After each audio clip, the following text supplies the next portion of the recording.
What's up, guys? Appreciate you watching this episode of RSG, man. If you may not know, we have just started our Discord channel, man. If you want to be able to sit down with us, have some conversations, have some banter back and forth, come see us. We have an active channel where you guys can talk with Justin and I regularly, and we have race predictions. And occasionally on Sunday, you'll be able to speak to Rod and I personally, and also we'll have guests. And when we drop any announcements or merch, that'll be the first place you can see it. And we'll also have some lucky fans be able to ask some questions to our guests. So hit the link in the bio. Justin Gatlin is the latest in a long line of sprint sensations to emerge from the USA. Gatlin got a good start. Look at this man coming through now. Gatlin. What a fantastic performance from Gatlin. It's all about Gatlin. Ultimate goal is to be one of the best sprinters in history. And what a fantastic performance from Gatlin, and look at the time. It's the American leading the Jamaican at the moment. He knows he is the world champion. Justin Gatlin is the world champion here in London. What's up, everybody? We're back with another episode of Ready, Set, Go. We in the building. You know what time it is. My boy, Rodney Green in the building, man. The bearded wonder himself, man. Rodney, I think we have a really special episode. This one is definitely a favorite of mine, but also something for the track community itself. You want to be able to bring us in with that? I definitely would love to bring in someone who is not a stranger to watching our show, who's let us know that they watch our show all the time. This is someone who knows no other color medal but gold. Mr. Michael Johnson himself. I wish it was at other means that we were meeting on this show, but we're here to introduce Michael Johnson. Listen, first of all, we're going to give you an applaud, bro, because who you are, what you've represented in track and field space, on the track, and the things that you're trying to do off the track, we have to give you a praise, man. So thank you for being who you are, bro. Thank you for being who you are, man. Appreciate that. For sure. Yeah, I appreciate it. Yeah. Well, let's get it started, man. Hey, so what was the reason for reaching out to us? Look, man, as I told you, Gat, and, when we talked a while back, and then when I caught up with you right in Philly, I appreciate what you guys do, man. I think that the show, the way that you guys have, highlighted a part of the sport that others haven't. Like I told you, Gat, we need more of that. So I really appreciate what you guys do. What you said, Rod, right up at the top, that's who I've seen you guys as, where you're not, trying to beat people when they're down. You're trying to, uplift the sport. You care about the sport. That comes through in the show. So for that reason, I felt like, this is where, if I'm going to reach I did a podcast you guys probably saw last week with Front Office Sports that hits the business community, which is very, very important for us, the sports business community. And then it's very important for us as well to hit the track community, because that's who we serve. So, there's some other places we could have gone, but I felt like, for various different reasons, this is the place to be. You got a lot going on, man. A lot going on.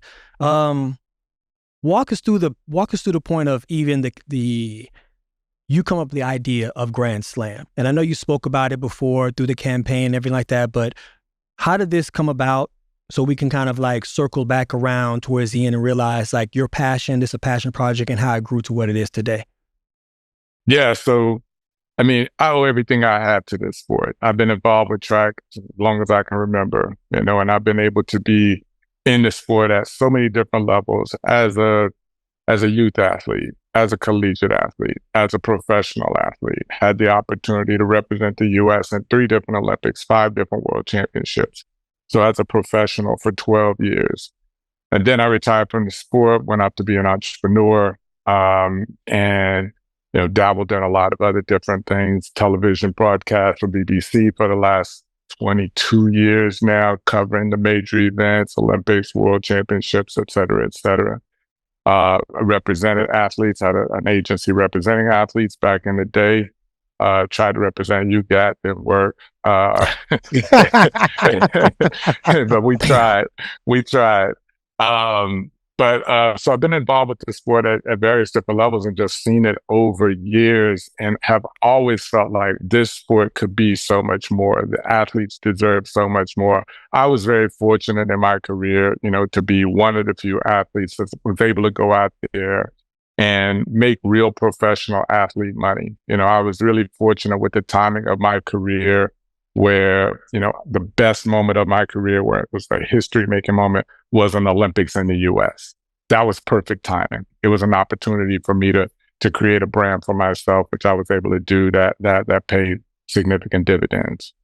Most athletes just don't get that opportunity, and they struggle. But they're still great athletes, some of the best in the world. And it's just always been really difficult for me to just sit back and watch that. But over the last, several years since I retired, I didn't really have the opportunity, and it didn't feel like the right time to go after this and try to make this sport something, that's on par with other professional sports. But I've always wanted to. And then about 3 years ago, I sold my last company and was like, okay, what am I going to do next? And I'm very fortunate to be in a position where it's like, okay, I'm going to go out, and now try to lift up my own sport. So I was being approached about investing in other emerging sports, pickleball, Major League Lacrosse, all of these other sports that aren't major team sports that were bringing in money, bringing in investors, because there's so much interest in sport now, and there has been over the last 5-6 years. So as I'm sitting there, as an investor myself, looking at some of these opportunities, thinking, wait a minute, maybe we should be investing in our sport. And so that's when I made the decision that, I'm going to go ahead. This is the right time. There's a lot of interest in sport right now. With the change in the media landscape over the last several years, it's changing rapidly. Live sports is the only thing that people will still sit down and make an appointment to sit down and watch. So track and field as a sport, obviously extremely important, and over every 4 years during the Olympics. And so I thought, I think we can actually make this sport. I've always believed in the potential of the sport, but I felt like now is the right time. So that's what brought me to, I'm going to start Grand Slam track. What do you find more difficult to achieve, becoming an Olympic gold medalist in track and field, or being a successful entrepreneur? Well, in this conversation, we're going to get into a lot of what's going on right now with Grand Slam track. So having asked me that question right now, look, they're both hard. The truth is, both are hard in different ways. But the journey is very similar in a lot of ways. And so if you think about, my career, everybody knows, the gold shoes and the gold medal moments, and, Rodney, saying, hey, God knows only nothing but gold. But I know no medal at all at championships. I've been there. So you think about, first of all, like when I was in college, when I was at Baylor, I had all of the potential in the world, injured every single year. I only won one individual outdoor NCAA championship. And that was my senior year in the 200 meters. That's the only one. Spent 3 years trying to get it every year, running fast times, injured every year. Almost didn't even have a professional career. I had to figure it out. Finally figured it out. Got over the injuries, started my professional career. I spent 2 years, my first 2 years as a professional, winning 200 meters, 400 meters, winning all of these races, making history, world champion, go into 92 Olympics, make the team, win the trials, get to the Olympics, overwhelming favorite to win the 200, no medal, food poisoning.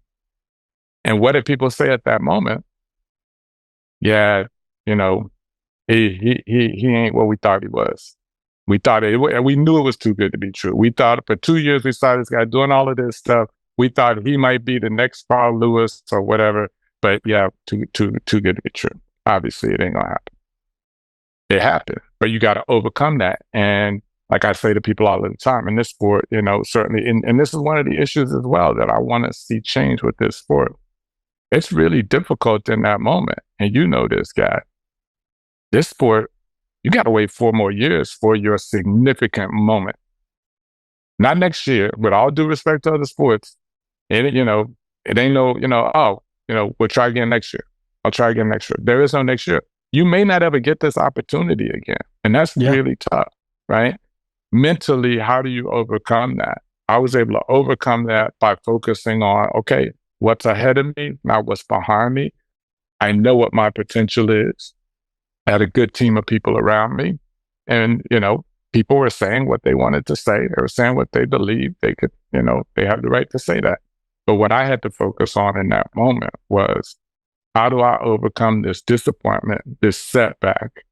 And how do I take what I have and the potential I have? Because I know I could win the gold medal, but I didn't. Now I got to go and try to do it. And that's what I did. And that's exactly what I'm doing right now as well. Well, I got you. Well, being with that said, man, I know this is a very, very difficult time for you because, I mean, you're the face of Grand Slam track, right? The investors don't have a face. We've understand through publications that there was $30 million worth of investment that was collected for this business venture to take place. But that being said, at what point did you know that you didn't have the whole collective 30 million, and why did you push forward to try to still make it work? So it was widely reported that we had commitments of $30 million to get this league going to get through year one, which we did. And then we found out in April that, all right, we've got an investor now who has trouble. That trouble then trickled down to us. And to your point, our investors don't have a relationship with the athletes. We do. Yes. We have a relationship with the athletes. So that falls on us. We all know that. We all knew that when we found out. And it's why we ended up, certainly I can speak for myself, why it's like, okay, for a week, I'm not sleeping because I know that we've got to get this right. I know we have to turn this around. I know we've got a hard road ahead now. So the process with investing and capital raising, which is very difficult and very complex, is this happens. It happens to startups. It happened to us. And it's very difficult for us to deal with, but it's something you have to deal with. You can't give up at that point because you've already made commitments to other people. And so, in that position, for us, it was a matter of, okay, how do we move forward? Working with our existing investors, working with new investors on our board to figure out how we continue to move this forward. And because, when we started this, we had commitments that would allow us to follow a certain path, right? Where we're going to make a bold entrance to this sport, not a small, sort of minimal change to the sport, but a bold change to the sport, where we can treat athletes the way that they deserve to be treated. We can fly them first class. We can give them their own rooms. We can give them fly their plus ones, and we can market them and brand them at a level that they should be. It's always been, from my perspective, that in order for this sport to be accepted and believed to be a true professional sport, you have to start by treating the athletes like true professional athletes, on par with athletes from other sports. So, but that's a big investment. But our investors believe that as well. They were on board with that. So we went out there to make a bold change to the sport. And we were structured and funded to do that. But once you're in the middle of your season and you get this, news, it's really difficult in that moment to then shift and pivot and say, okay, we're going to change now, and we're no longer going to be able to have the same quality of broadcast. We're not going to be able to fly people first class. We're not going to be able to have the same sort of fan experience for our fans in person and our fans watching on television. It's too late to change. So we had to stay with all of those things that we had committed to, get through the season, and then and figure out from there how we move forward. So, it sucks that we're sitting here right now, in this situation, because the other part of this is that we had an amazing season, and we did some amazing things. We proved that there is value in this sport, and that if you put people, the best athletes in the world, together, and you wrap that with storytelling, and you present the sport in a way that that is modern and that engages fans, you will get people to watch this sport. And we did in numbers that are impressive by any measure, and certainly when you look at them compared to other emerging sports leagues. And so that has gotten the attention of numerous investors and sponsors. And so that's one of the things that gives us confidence that we will be able to overcome this and we will be able to continue this momentum that we've grown. But we've got to do that work. And that's a lot of work ahead that we've got to do. And at the core of that, at the center of that, is making sure that we get our athletes taken care of.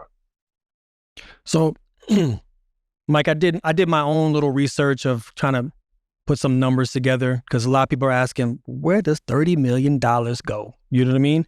In that span of time. Now, 30 million would have gotten us through the season and gotten everything taken care of. But since we didn't get the 30 million, but we raised a significant amount of money, and I'm happy to tell you where it went. But yeah, we were structured in a way where we would have been able to get through our first season had we received the $30 million that was committed. Yeah. So, and as I go down this list, correct me in any place that I'm wrong or I'm overshot. Prize money collectively over 3 meets, minus the long distance that you took out, looks out might be like 9 million, something around that phase. Racers fees going to be like 1,444,000. You're looking at talent, commentators, 300,000. That's a guess. Venue fees can be like 240. Assuming it's 80K per venue. Overall fees could be like 4,320,000, roughly around there. And then spending money on marketing, that's probably $1 million estimate. Racers travels, accommodations, you're going to be around a high 800K. And then salary, 2 million in salary. That's going to put you about almost 20 million already. I don't think the audience realize like what comes with putting on a meet and how much you do have to spend when you do that. Do you feel like having someone like Winning Alliance, APL, and Silicon Valley as backers, and I don't know which one or if any of those are the ones that kind of pulled out or reneged and why they did, but do you find it stressful? You know what I mean? Knowing that you have this and you were the face that said, I can make a change in our sport, and then you had to cancel at the last minute. And now we're at that point where, what do you do next? Yeah. So yes, to all of that. But going back, so it's more than that.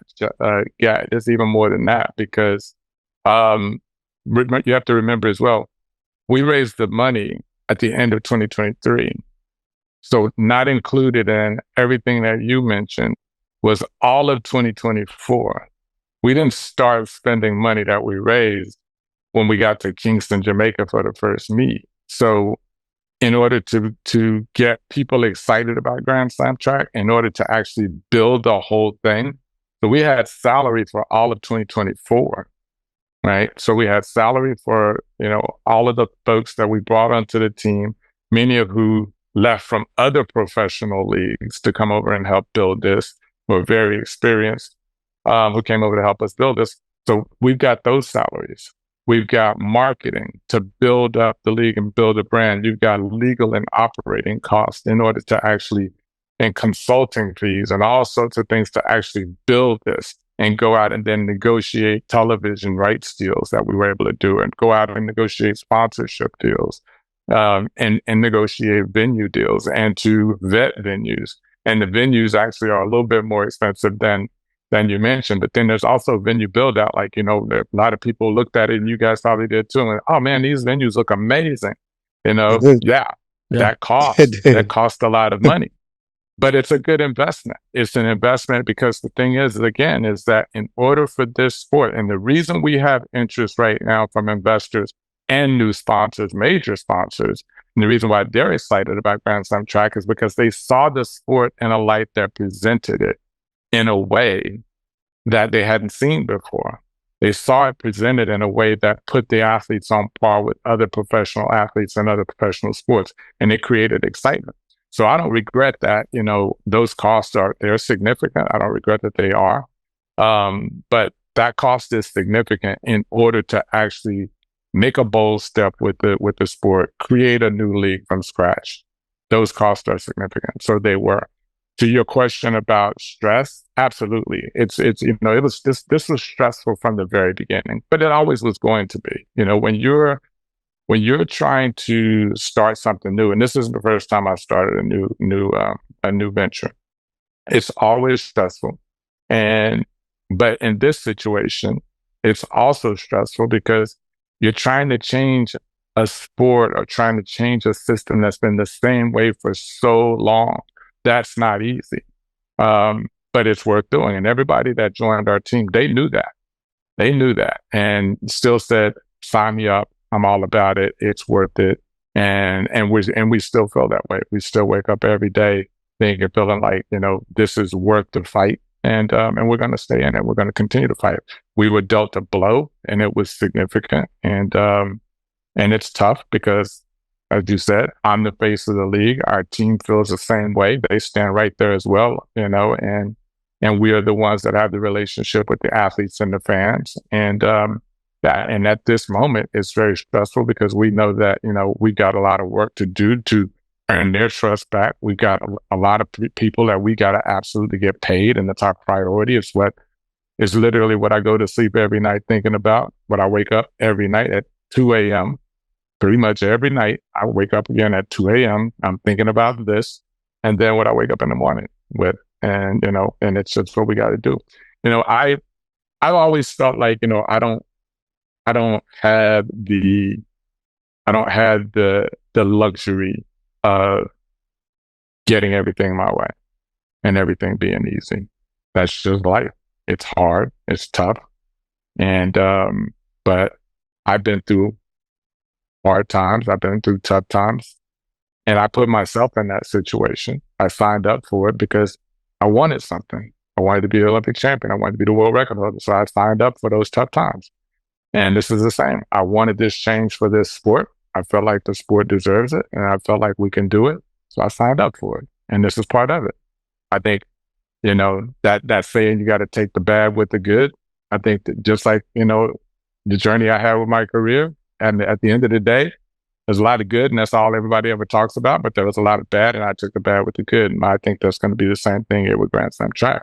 At a point, all we're going to know is the good, but we will know that, thus that we're involved, we'll know that there was some bad as well. And we just took it, and we just did it, and we just overcame it.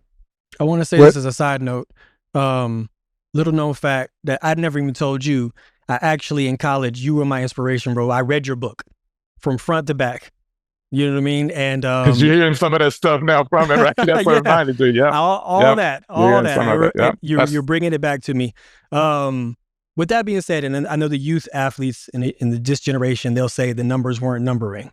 So if the numbers weren't numbering, and you really kind of found out that the investor, whoever it was, pulled out at the end of Jamaica, why would you not jump in front of it and announce the fact of maybe we need to cut off LA just to cut the nose off to spite our face kind of situation, and not be put in what you're in right now? You know what I mean? Because I feel if you were to, you have the respect of the track and field world, where if you would have been transparent and said, hey guys, just letting you know, an investor reneged, he backed away, not because of anything, that we are truly successful and they didn't do their job, but we're going to continue to do our job. We're not going to be able to have this fourth leg, but I guarantee you next year we're having our fourth leg. I think this story right now would have a different narrative to it. You know what I mean? Or even not even do Philly. And that way you get the athletes paid and still hold that trust. You know what I mean? But go ahead, guys. No, I'll let him answer. Yeah. No, so here's the situation with raising capital. So we raised money. We're always trying to raise money. So we raised money during that time. We're raising money now. So you're always raising on a rolling process. So at any given time, we could have possibly done LA. But even if we still had all of the money, we also would have looked at it, given the change that you have now. So here's one of the things that happened. In April, the global economy just completely fell apart, right? And you can go back and look at that. And that's what happened to one of our investors was affected by that. We were affected by that, right? So at that point, We're trying to work with this investor, trying to keep them on board. They're trying to figure out, are we going to be able to continue to actually fund this at the level that we committed to? So we don't have an answer on that yet. So you don't just pull the plug when there's a possibility that they're still going to be able to do what they committed to, right? But then you have other investors. We have a board. We're working with them. Hey, are we going to be able to get more of the money from other investors? Are we going to be able to accelerate money that other investors that we're talking to now, this is in April, who are saying, hey, we might want to come in at the end of the season. Hey, can you accelerate that? Well, maybe we can. We got to go back to our investment committee. We got to talk to them, see if we can, because we already feel like we're going to invest in this. So that's the process. So it might sound like it's very simple, but it's pretty complex. So we're raising money right now. We were raising money back then, but the process takes time. So we've raised more money. So we raised money in between even Philadelphia and when we canceled LA, we've raised money. We've raised money since we canceled LA. So we're still raising. So it's always an ongoing process. So there were times, and the issue, from where I sit is there are days, and this is just the nature of when you're doing a startup and when you're raising money. The issue is that there are days when you're like, okay, everything is going great. We're on track. We're going to be okay. And then you turn around and the next day it's like, nope, it's not okay. So it's just this roller coaster that you're on. And finally, you have to make a decision at some point. But, when you make that decision, it's very complex. So we're at the point to where, and you explained it pretty eloquently, where they're saying the owed amount is somewhere around $13 million. And then you have in publications where when you guys still were posting on socials, you'll have somebody, you guys, I think you posted somebody like Gabby Thomas and was like Aura. And then she was like, pay me my money, right? And like I said, because you're the face, a lot of people in business don't understand. You're the face, but there's a board and there's a whole lot of moving parts behind the face that allows people to direct all their energy to you. How do you handle that? How are you going to handle the $13 million in debt? When will that be paid? Because a lot of the athletes who are out there saying, oh, well, I depended on that money to pay my bills because I didn't have sponsorship, and we understand that process. But if there's money still coming in, when can they expect those type of payments to trickle in, and how will it trickle in?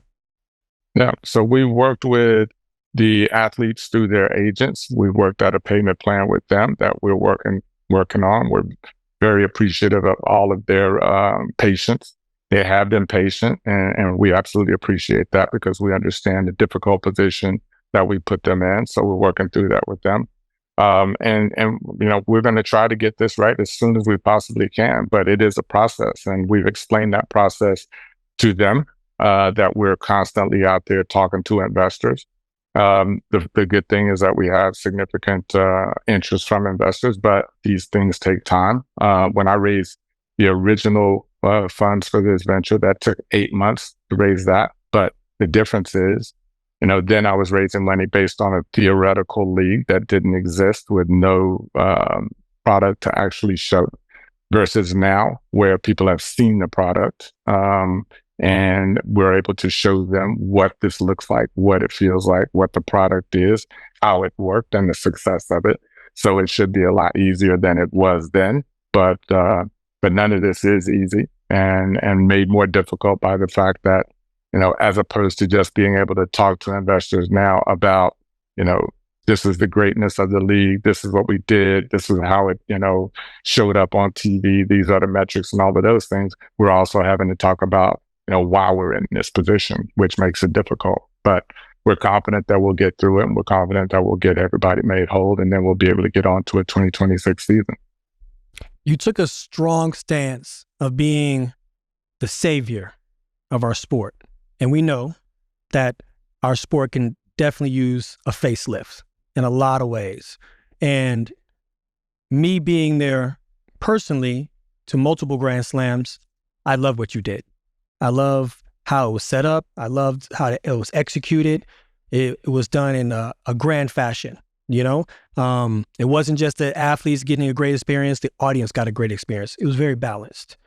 With that said, with everything that's happened, and obviously having athletes like Gabby say, pay me, have you had the opportunity to reach out to some of the athletes personally and explain the ordeal of what's happening and give them a timeline of what it looks like to rectify the situation?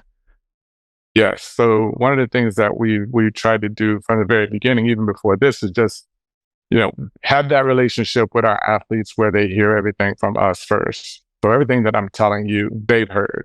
The agents have heard as well. We've had this conversation with them because that is important. As I said before, our relationship is with the athletes, and the athletes are at the core of the product. So, they partner with us on this. They trusted us. We don't take that lightly. And and at this point, we know that, we've let them down, and we've got to re-earn their trust. We've got to make it, and that starts with, first and foremost, getting them paid. But while we work through this process, we continue to work with them, helping them to understand where we are in the process. First and foremost, helping them understand how we got here, what happened, and then explaining to them what we're doing to get out of it, and what we're doing to get them taken care of. Let me ask another question. Now, with this league happening, it kind of reshaped what the Diamond League and what other leagues were doing, or other meets were doing. We've seen some meets that had like a series of meets go away, and then we've seen some Diamond Leagues raising their money to kind of sort of try to compete.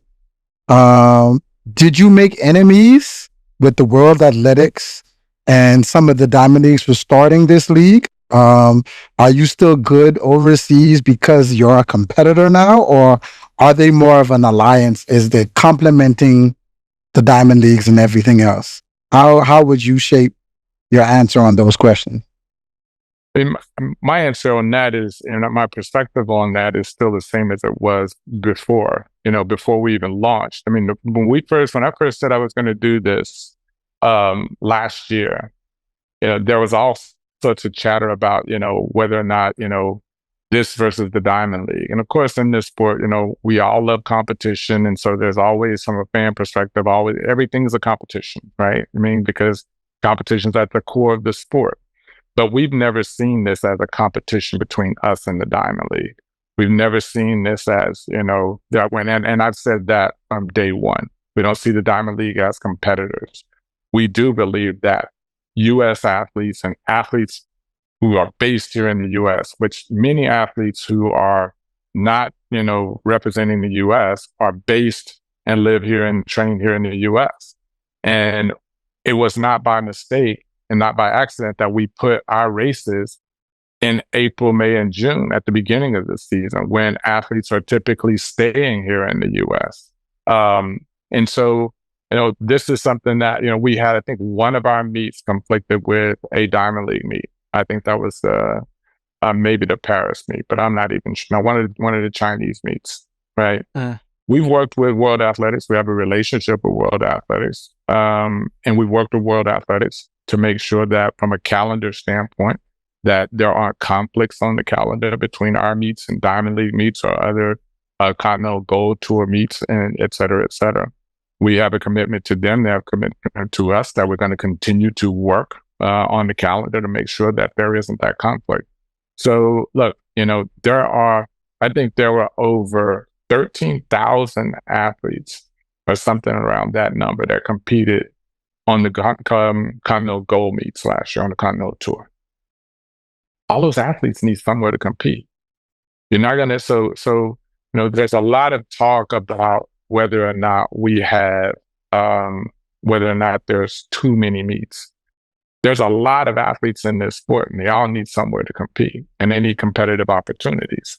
So we don't feel like we're a competitor to the Diamond League at all. Now, whether or not we've made enemies, we don't have any enemies out there in terms of as a league. Now, whether or not they see us as enemies or not, that's a question for them. But we certainly don't see them as enemies of ours. They've been around for a very long time, and I think that the honest truth is that what we're doing with Grand Slam track is changing the way that the sport has existed for a very long time, right? Now, if meets that have already existed and have existed for a very long time see us as a threat because we want to treat athletes better than they've been treated before, and we want to provide them, a better experience than they've had before, then, that says, a lot about them.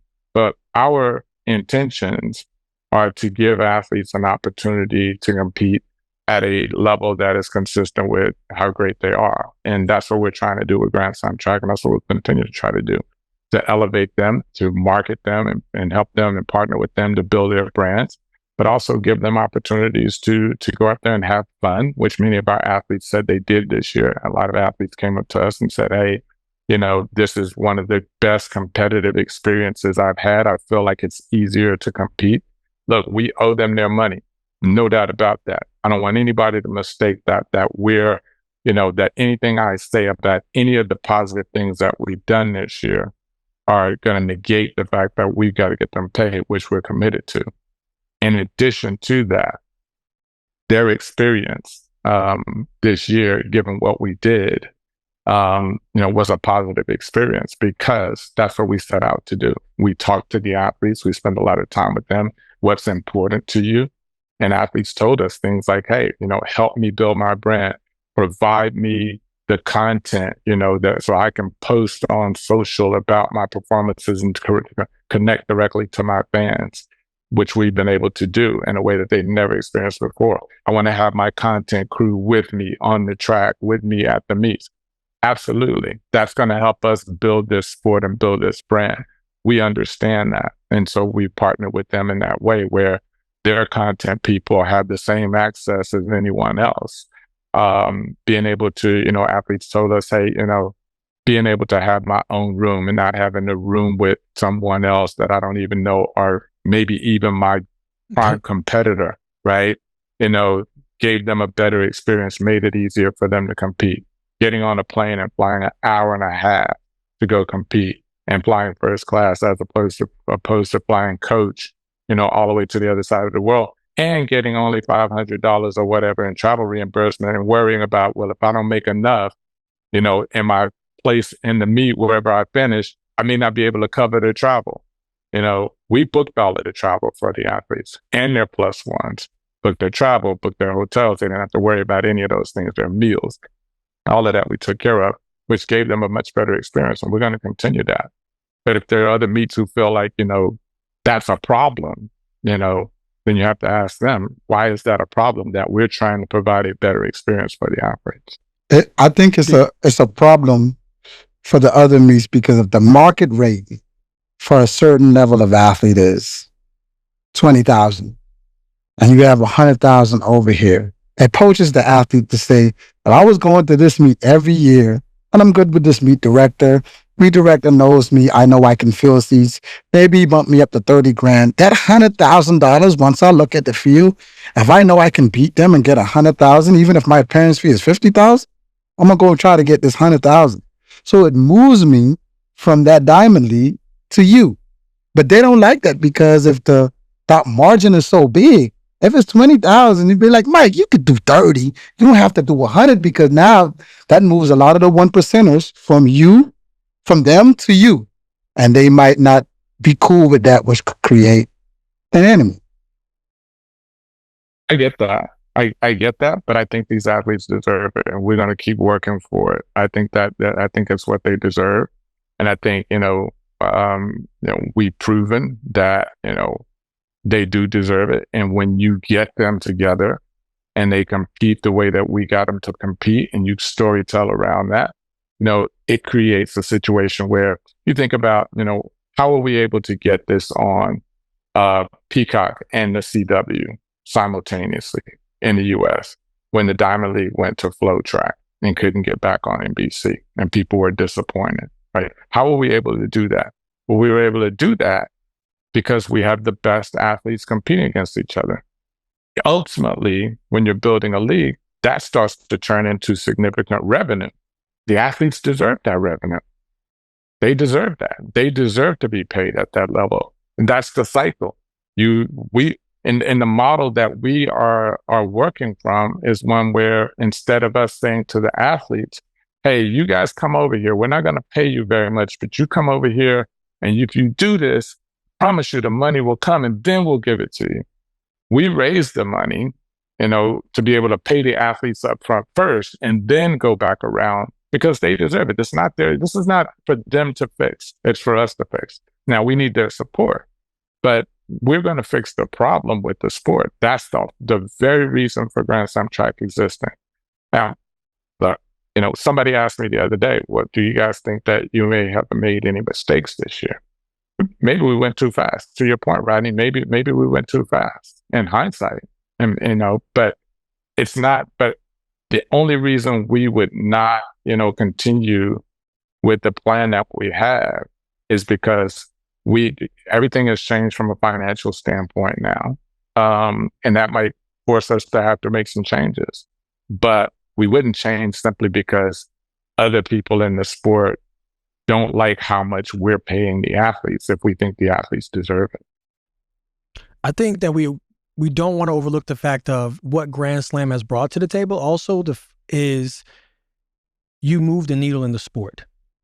Like, the money had to go up in the world athletics, in the world challenges. It had to go up. In the Diamond League, they came out, they literally found money in less than a year. They was like, oh, we didn't know we had this in our back pocket. Oh, here you go, guys. We moved the needle a little bit because they did see that Grand Slam and what Grand Slam brought to the table was truly a threat, And you look at that, and what you said earlier, Rod, was the fact of if an athlete is an elite athlete and can stay at home and make money that they would never make with racing 3 races, Kenny Bednarek, Melissa Jefferson Wooden, they are on the table to make $300,000, and they never left the country except to go race at the World Relays.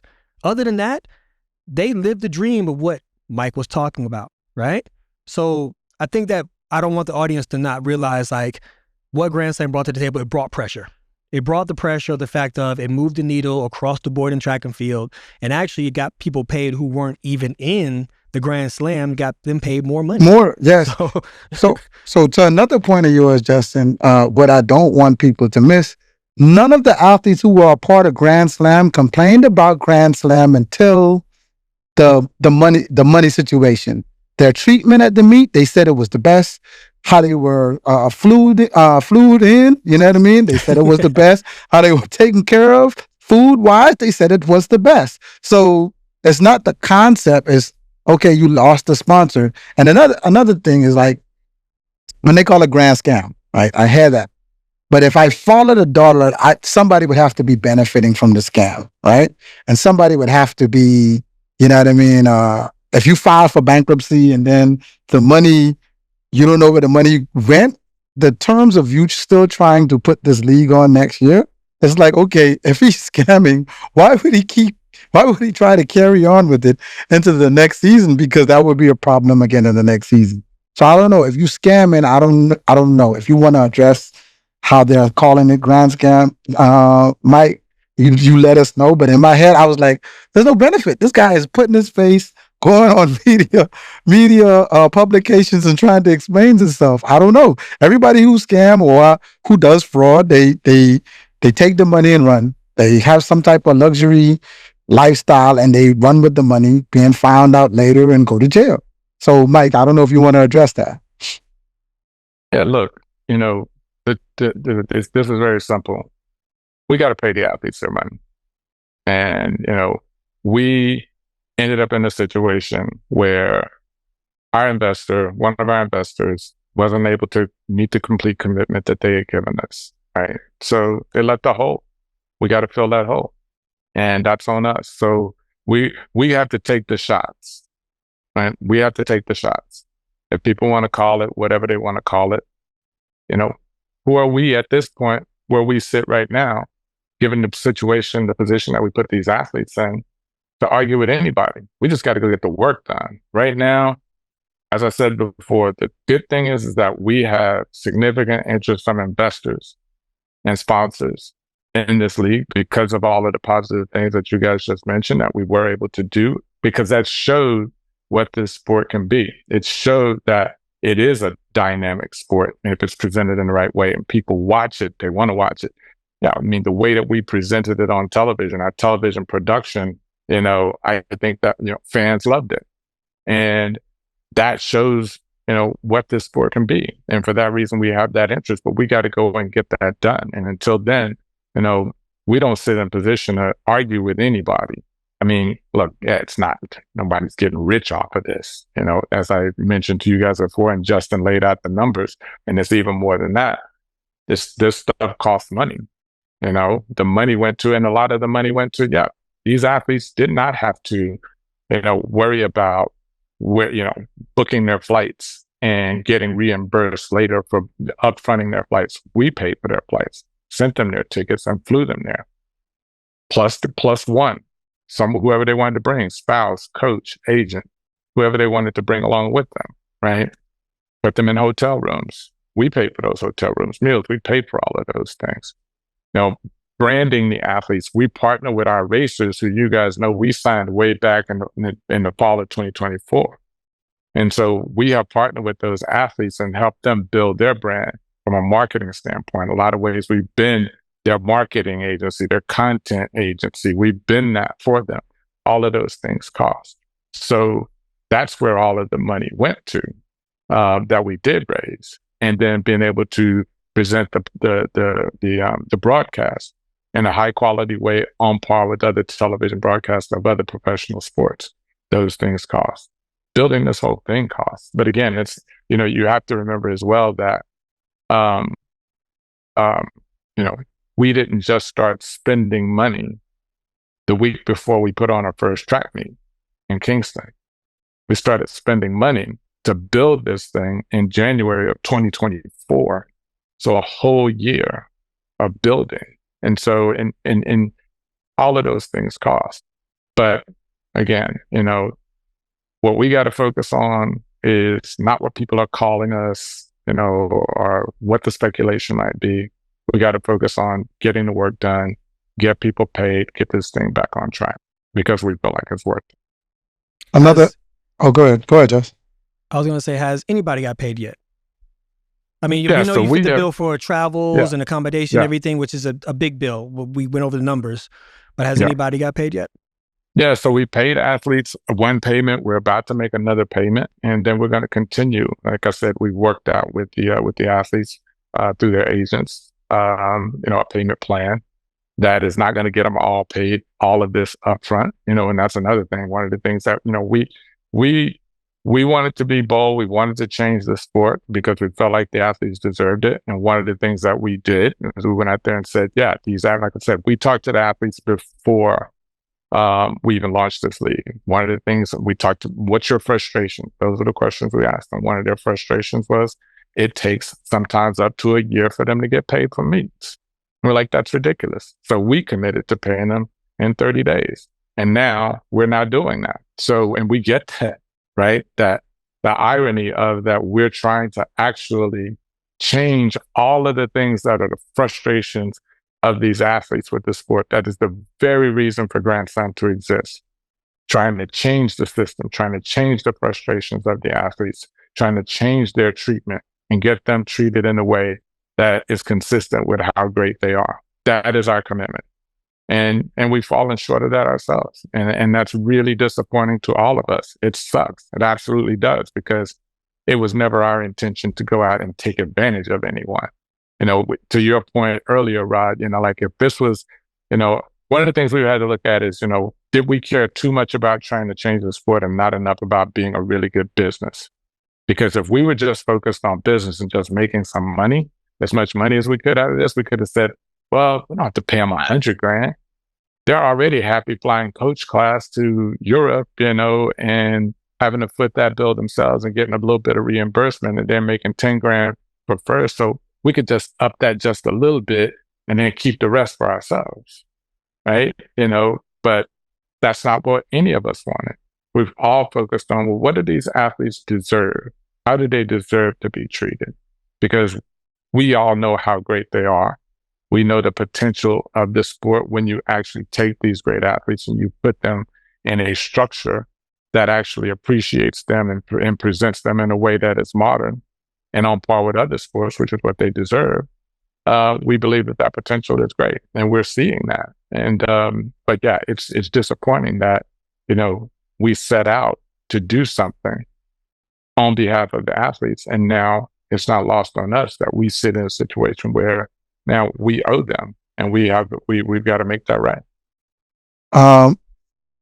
Through publication, I mean, that's just not the athletes haven't been paid, but some of the venues have publicized that they haven't received payments. How does this affect Grand Slam going forward and trying to get other venues for 2026 and other things like that? How are you tackling that? Do you have those venues on a payment plan to get their money? So when you try to go to another venue, that they'll understand, hey, you will get your money. We handled that. We're trying to use your venue.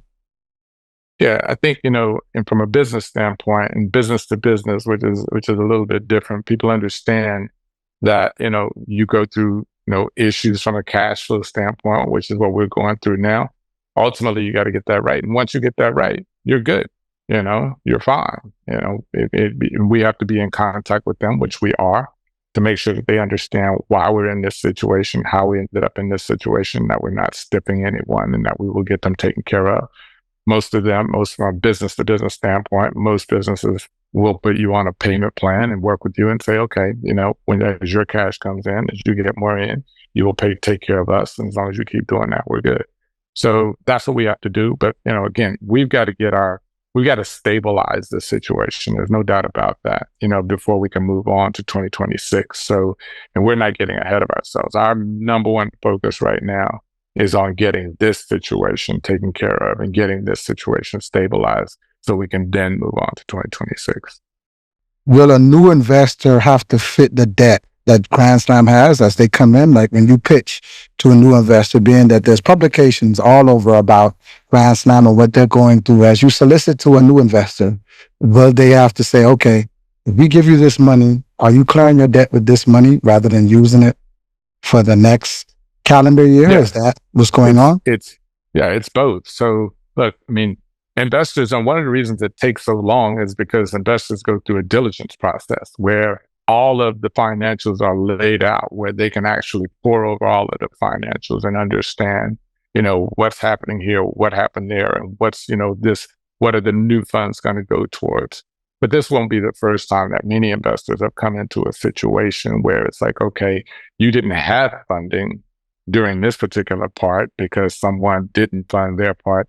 But what I'm getting now and what you've been able to do accelerates, the progress of the venture. So I'm willing to actually invest in what needs to be cleaned up in order for us to get forward. So, and there are a few different ways. I mean, they're very, again, the capital raise situation is very complex. Working with investors is a very complex situation. That most people don't understand, but I've been in it a while now. I understand, and we've got a great board. We've got great investors who understand this as well, who are able to help us navigate that situation. But yes, we'll have to, what we will raise, we'll have to take care of what we owe. You've made some bold statements coming into the world of track and field as the position of Grand Slam front runner. And I think I'm paraphrasing here. You said, I can save the sport. I can save track, but I can't save field. Do you feel like some of those statements did not age well? And do you still feel that way? Or do you look to make a difference and a change because you see how hard it is to get to the goal that you truly desire, which is to help the sport? Yeah. So fair question. So, and this can go wherever it needs to go or go nowhere, and people can say whatever they want to say about this. I was asked in an interview, just like I'm doing this interview, this was the question. So Michael, I know you feel like you can save track. Do you think you can save field? That was a question I was asked. Okay. And I said, and I get that because people ask questions and they don't know the question that was asked to you. They understand your answer only. Yeah. And my answer was, I think I can save track. I don't think I can save track and field, both. That was my answer. And they That was ran my with it. answer to the question. Right. So, They ran but with that look, one. fair game. Look, what I'm in the public eye. I have been for a very long time. You know this guy. You know, it is what it is. I mean, if people want to say that I said that and I feel like I can be the savior, I mean, okay, I put myself out there. I have to take it, and I'll take it. So, and now in terms of aged well, I know that we live in a time where nobody wants to wait for anything to age. They want to make a determination today. Exactly. That's just the world we live in. So you're going to get judged. So I'm going to be judged, and I accept that right now on today. Just like I was judged in 1992 after Barcelona based on Barcelona. Not 96, not 2000, not the end of my career. I was judged on that. You didn't win. Right now, I'm judged on you. You came out and made a bold statement. You came out and made a bold move with Grand Slam track. And right now, you haven't made good on that promise. That's absolutely true today. I have to keep working and keep moving, and our team will. And we will see ultimately how this ages. But as of today, we know where we are. We got a lot of work to do. And that's just the truth. And we accept that. We absolutely accept that. So, but what we have to do, if we want this to continue, and we absolutely do, I think our athletes, and I think most of the fans want it to continue. People care about this sport. And that's why they're talking about it, whether they're criticizing or whether they're saying whatever. It's because people care, right? People care about this sport. And that's one of the things that I always believe, regardless of whether people agree with the way that I want to change the sport or not. They may think there's another way to change it, but we all know and we all agree that the sport needs to change. 100%. For the better. We all know that. We might disagree on how, we might disagree on the format, but we all know that it needs to be changed. I'm very proud of our team for actually going out there, trying to make the change on behalf of the athletes and creating something that is now created value in this sport. And we're confident because of that. And we're not gonna stop. We're not gonna quit. It's hard. It's really hard, but we all knew that it was gonna be hard. We need all of the support we can get, but it's on us to go out there and try to get it right. And but the more support we have, the better, we'll be able to continue this. And I think there's a lot of our athletes and fans loved what we did this year. They want to see it continue. And we appreciate their support for this as well, not only during the season, but right now in these really difficult times. See, that's one of the things I like though, right? You tried.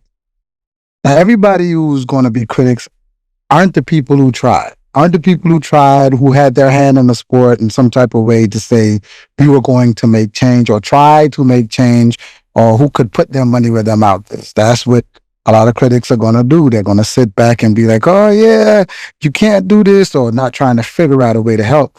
I think we need to be more on the side of, okay, and I might get a lot of shots for this. How can we help Grand Slam track? How can we help Mike put this on? How opposed or how likely is it? And I know you two have probably said things inadvertently across social media to each other. How likely is it if someone like an Alexis O'Hannon was to give you a call, would you be open to that?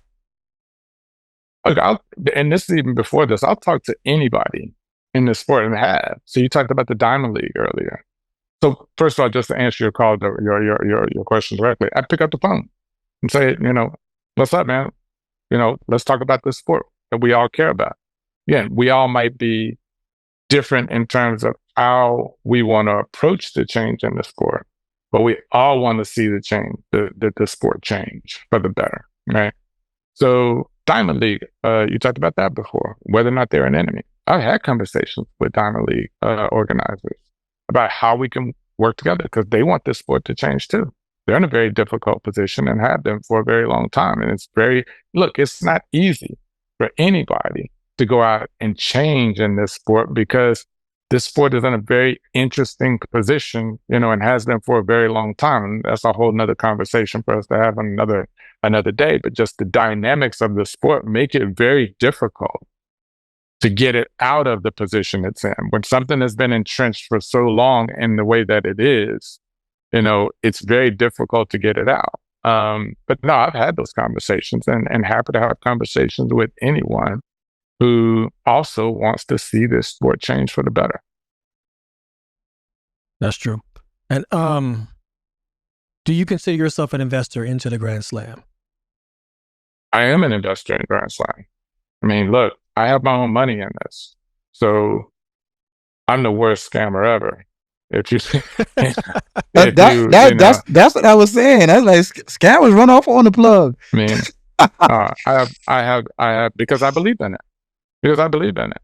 And, that's one of the first things investors ask you. How much are you invested in this? Personally, legacy, financially, I'm all in on Grand Slam. All in on Grand Slam. You have to be, because in my head, I was like, yo, for Mike to go out here and make these bold statements, do what he did, he would have tarnished his whole career in less than 9 months with it falling apart. I was like, that's not worth it. That's not worth it.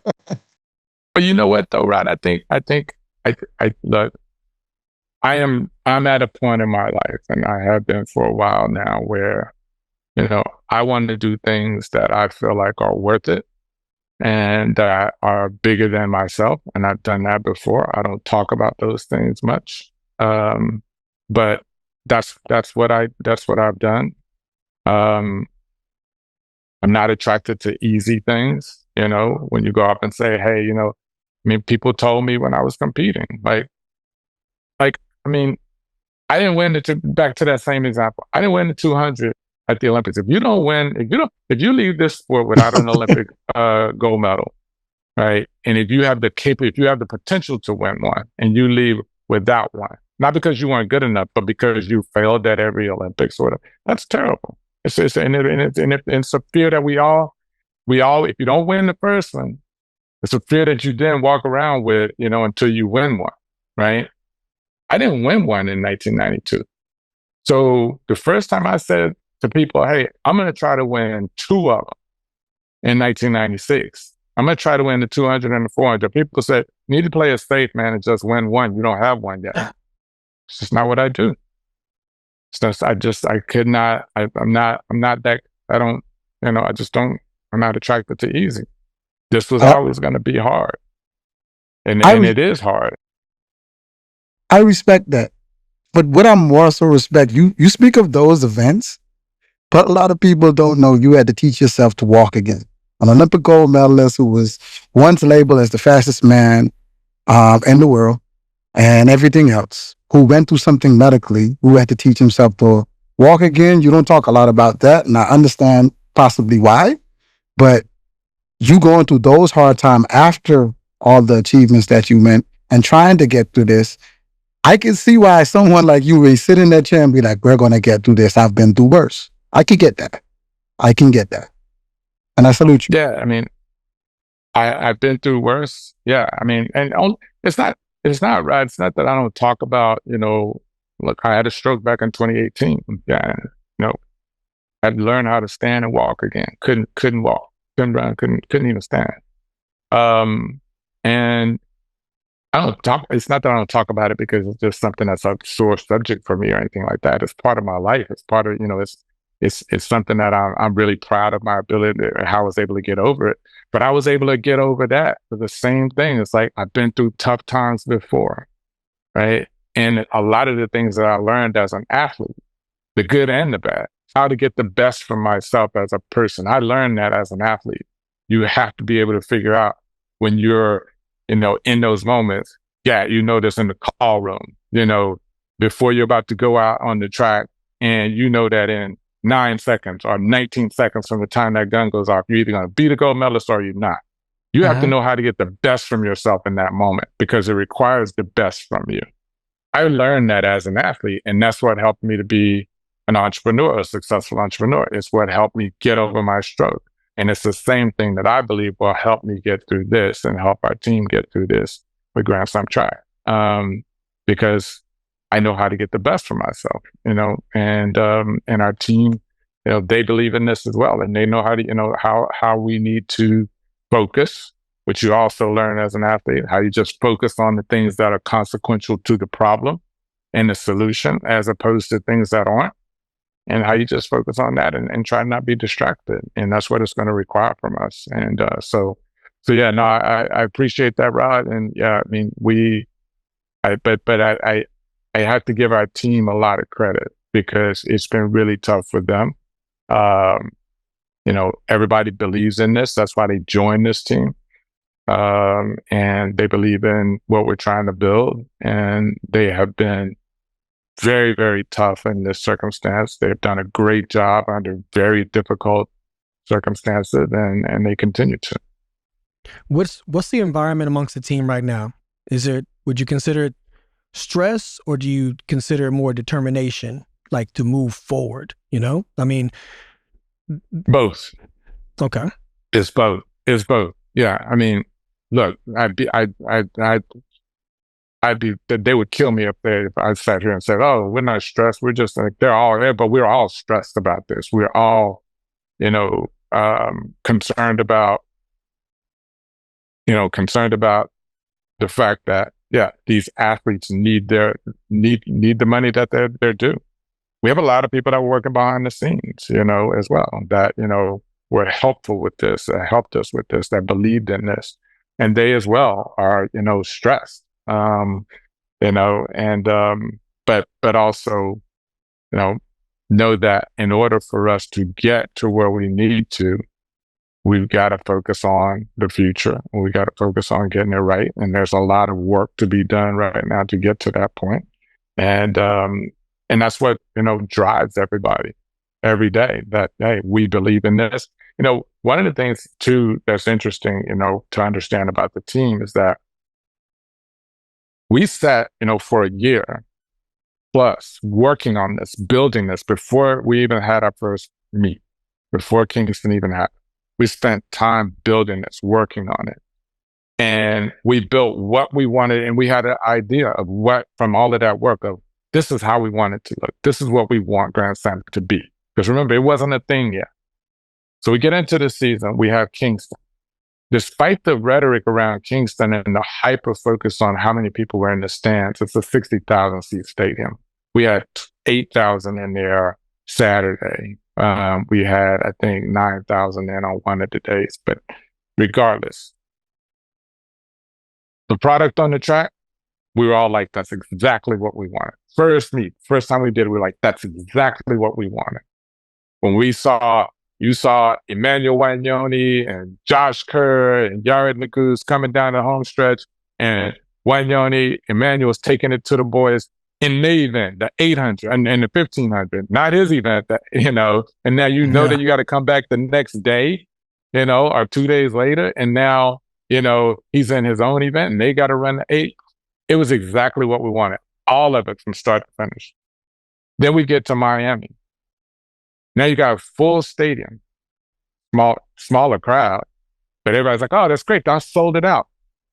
We had 5,000 players. It's a 5,000 seat stadium, right? So, the rhetoric from all of those things were, whatever they were. But the point is that it was even better. We start off with an American record, Masai Russell, in the 100 meter hurdles. Even more so, exactly what we wanted. Dynamic atmosphere. Everybody's excited. It's really cool. It's okay. This is what we envisioned.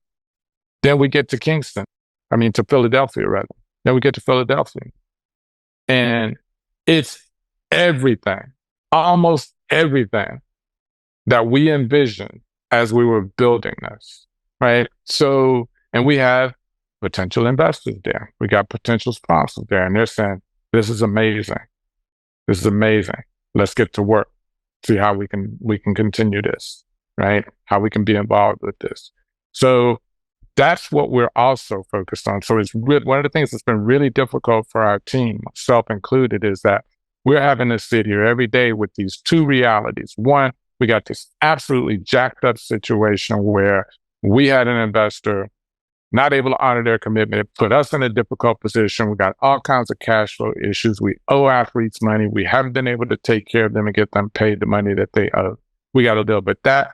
And the fact that over here, we had this amazing season. We built this amazing product that we told people we could do, and a lot of people said we couldn't. We actually did it, and now we're going to be able to go forward, right? So we're having to deal with both of those things at the same time, which is really, really tough.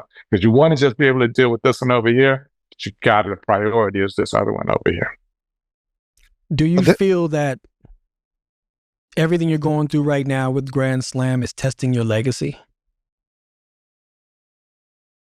You know, I don't spend a lot of time, honestly, thinking about my legacy.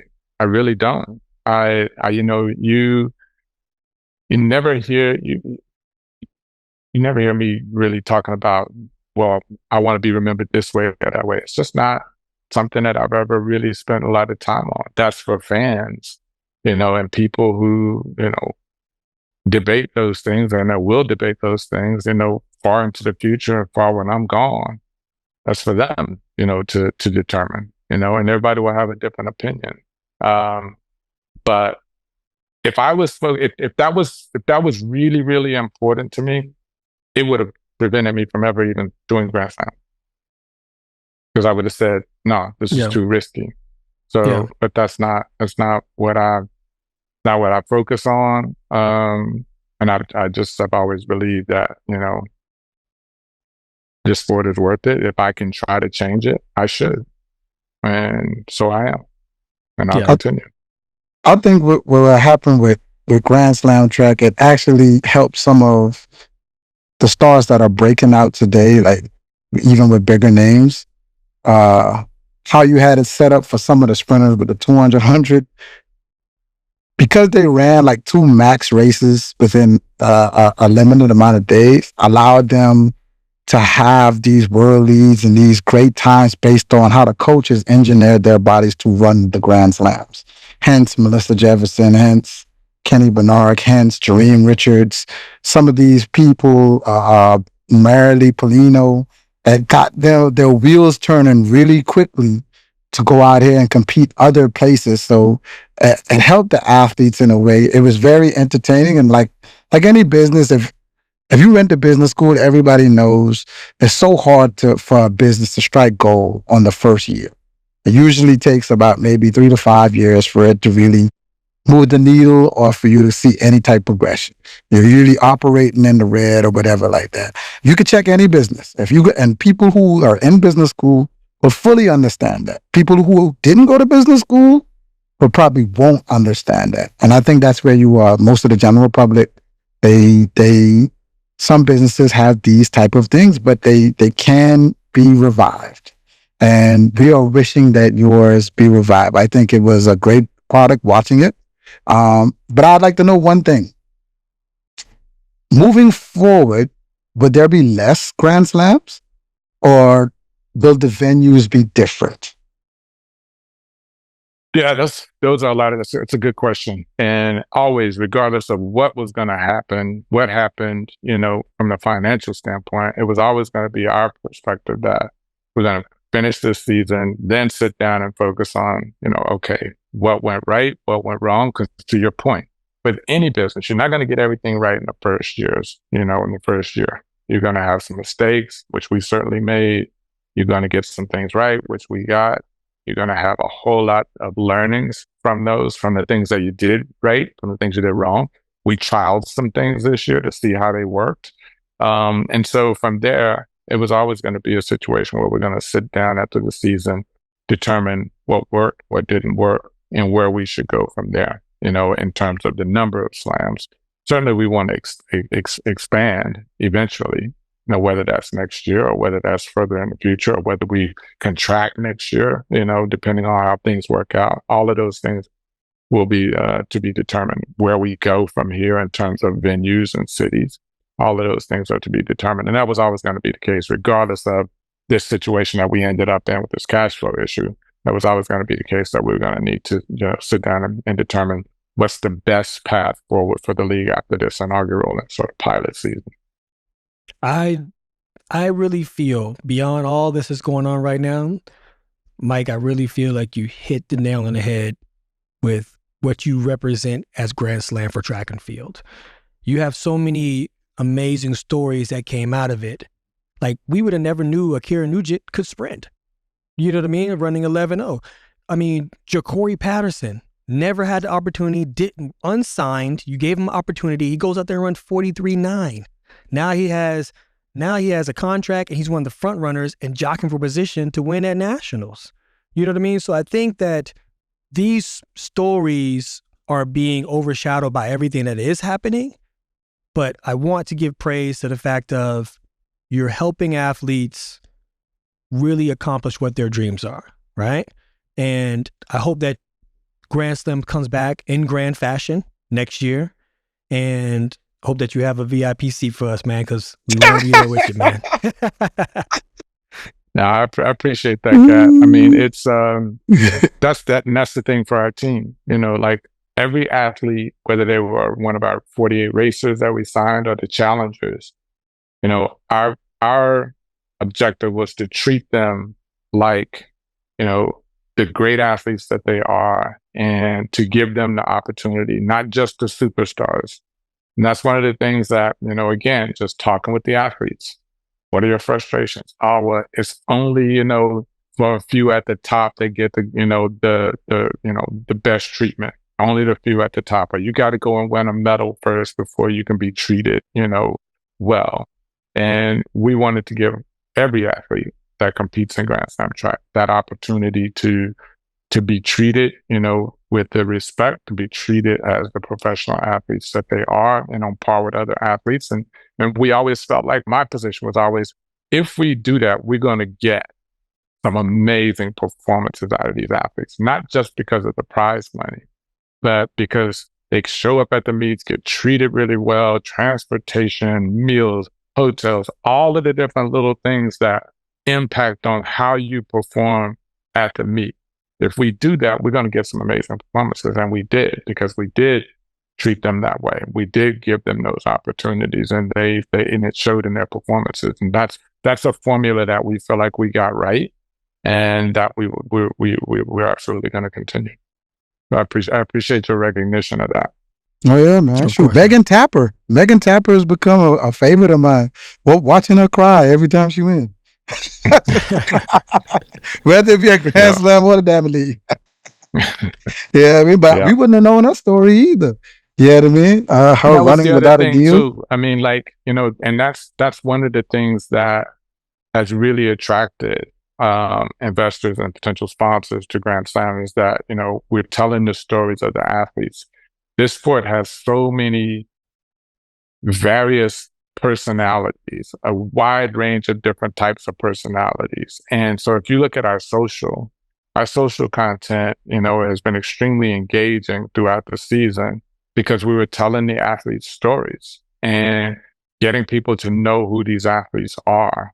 And once people start to get to know who they are, you know, I told our racers at our very first meet, you know, people are either gonna, you know, love you and want to root for you, or they're going to hate you and they're going to want to root against you. And we don't really care which one it is. We just want people to feel something from watching you, you know, as long as they keep it, you know, keep it cool and, you know, and respectful. Like, and that's what sports should, that's what most sports are. It's like, you know, hey, yeah, that's not, you know, this person's not, you know, my favorite. That's my favorite. So I want this person to beat that person, right? You know, you want that conversation, and people are only going to care in that way if they get to know who the athletes are. So we spent a lot of resources this year on, you know, trying to help highlight who these athletes are and their stories, and get people who aren't just the track fan. We know a lot of the folks, you know, but even we didn't know some of their stories, like to your point, Rob.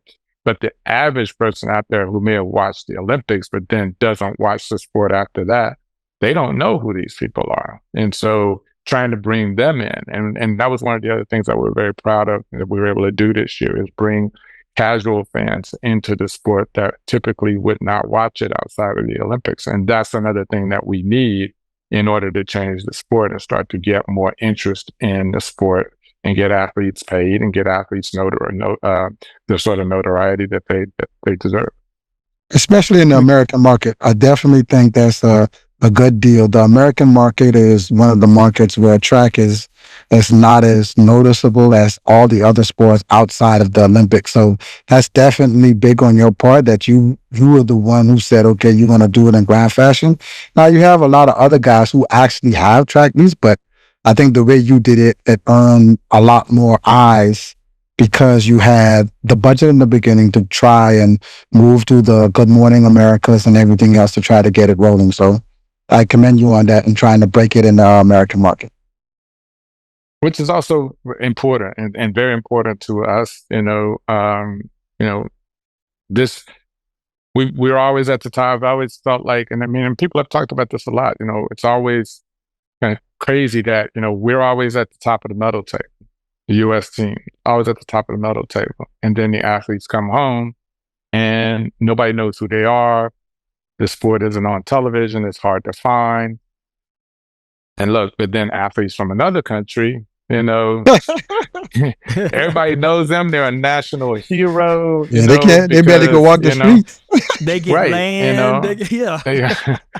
They get all sorts of things. So look, and this is the number one media market in the world, right? Regardless of anything else, whether it's a global sport or not, this media market is extremely valuable, and so it was important for us, and we worked really hard. It was not easy, but we worked really hard to get Grand Slam track on a free-to-air television network at a consistent time and in a consistent window. We worked really hard on that. I mean, it wasn't by accident that NASCAR was our lead-in on CW. We negotiated and worked for that. Like, we want to be where people are actually going to be watching that channel, and then they see us come right behind. Like, a lot of people watch NASCAR, right? So those are things that just the sort of thoughtfulness, and there are many things like that went behind, us starting Grand Slam track, wanting to try to build the sport in this market. And, a lot of people have given up on this market. People have, it's been said for years that, we should try to go track in the U.S. Track should be bigger in the U.S. And I think that a lot of people gave up on it and just said, no, there's just not. And people still say that, there isn't a market for it, in the U.S. And I think we proved that wrong. Our television ratings were significant and very, very good when you look at who we were up against with other sports and how we outperformed other emerging sports. And that's just in year one. And we can absolutely build on that. But to get this on the CW where people can watch it free, and at the same time, simultaneously, people can watch it on Peacock, wasn't easy. And getting NBC to re-air it on their broadcast, and then being in 200 other countries around the world, that's not easy to do. And so we're very proud of what we're able to do there. But again, I keep saying it, and I will keep saying it because it's just my reality right now. Doesn't matter till we get these athletes playing. Yep. So this is my last question. You've been a household name, and kind of piggyback off of what you just said. What is the reason why it's not popular in America? Why is not America attracted to track and field? I think it's not that America's not, well, I know this. We did the research, and that's what it meant. We spent a lot of money, a lot of time, and a lot of resources, and a lot of consultants before we even built the product. Way back in 2023, we were working on this, and we hadn't gotten the money yet, paying this out of my own pocket. To find out how many people actually watch the sport, to do focus groups. Why don't you watch the sport? Do you watch it during the Olympics? Asking questions like, what do you watch during the Olympics? Oh, track and field, my favorite sport during the Olympics. Do you watch it outside the Olympics? No. Why not? Well, a lot of people don't even know that it exists. They don't even know that it exists outside of the Olympics. You probably used to get this gap the same way that I did. You tell somebody, and this is, even in 2000s when you were running, you tell somebody you're in the Olympics and you live in a nice lifestyle, they're like, oh, aren't you guys supposed to be amateurs? How did you make money? Yes. Right? right? Yep. People just don't even understand the sport here because they don't get a chance to see it. And then when they do see it, a lot of times it is not, if you said to them, hey, do you like track during the Olympics? Love track during the Olympics. What do you love about it? I like the head-to-head competitions, the best athletes. They're all the fastest people in the world. There's a lot at stake. And I like the stories, to understand who these people are and whatnot. Okay. Then you give them track outside of the Olympics. It's not the best against the best most of the time. You might have one really good person in there, but you don't have like all of the best people competing because the meets can't afford it, right? You may have one good person in this event, one good person in that event, one good person that, because that's all they can afford. And then, so that person who, even if they do watch it, first of all, they got to go try to find it. They don't even know where it is, right? Yeah. It's not coming. It's not on the CW. It's not on NBC, broadcast. It's, and it's probably behind a paywall. And who knows what time it's going to come on because the meets aren't in the US. They're somewhere else on the other side of the world. So what time is it going to come on? And then they don't get the stories. It's just boom, boom, boom, boom, boom, boom, boom. All of the races, just the races, no build up, no storytelling. And there's, storytelling is critical to everything now. Everything is about storytelling. People want stories, right? So if you don't have that, in the US, it's so competitive here that, people are not going to watch. But what we did was we put all of those things together that we know that people want to see, why they watch during the Olympics, and knew that, again, we need to have this in front of people where they can actually find it instead of telling them they got to come find it, they got to go find it. We just, put it in front of them, and we got to promote it, which we did. We got to market it, which we did. And these things don't happen on their own. And I think that what's been happening in the US for so long is hoping that it's just going to happen on its own. And not because nobody wants to try to, make it happen, but they can't afford to make it happen. And so it's a chicken and egg. Which one comes first? So that was why it was critical for me to go out and raise money first, real money, to be able to do this, as opposed to trying to, tweak it a little bit, trying to take, meets and just do a little bit more than what we've always seen. That's just not going to be enough. The only way I've watched it long enough that I believe firmly that the only way to truly change the sport and to make it, to your point about the US, make it truly resonate in the US, you got to be bold. You got to do something bold. In America, you can't, break through and cut through with just something that's just a little tweak or a little change. If it's not bold and you don't really put it in front of people and make sure that you spent the time and the resources to be able to figure out, okay, what do they want and how can we cut through? How can we get on Sports Center? How can we, get into mainstream media news cycle with our events? You got to figure that out before you do it. And we spent a lot of time and a lot of resources figuring that out. And that's why we were able to get the traction that we did. But to your question, the simple answer is why hasn't it? Is because nobody has been able to do that before. Appreciate that. Thank you, man. With that being said, man, I want to take the opportunity, and we love that the fact that you sat down, you've cleared the air. In the future, I'm calling and claiming it, man. Grand Slam is going to be back on track. You're going to be a happy individual. We hope that we can get another sit down with you and talk about your legacy. You know what I mean? Definitely. As an athlete, who you are. Yeah, what man. you went through. What you went through, exactly, man. You're a tough individual, brother. And reading, like I said, Slaying the Dragon was so inspirational. And I think giving perspective of who you are to the audience will make them want to rally around the dream that you're having of making Grand Slam bigger than what it is now. You know what I mean? So hopefully we'll get the opportunity in the future to be able to sit down in person and be able to have more discussion and more banter back and forth, man.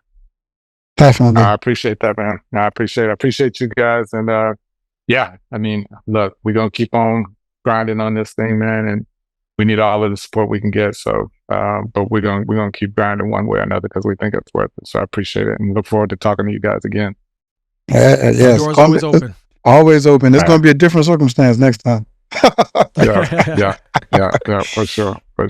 Thanks, man. Appreciate it, guys. Of course. With that being said, we thank Michael Johnson for coming on our show. But until next time, on Ready, Set, Go!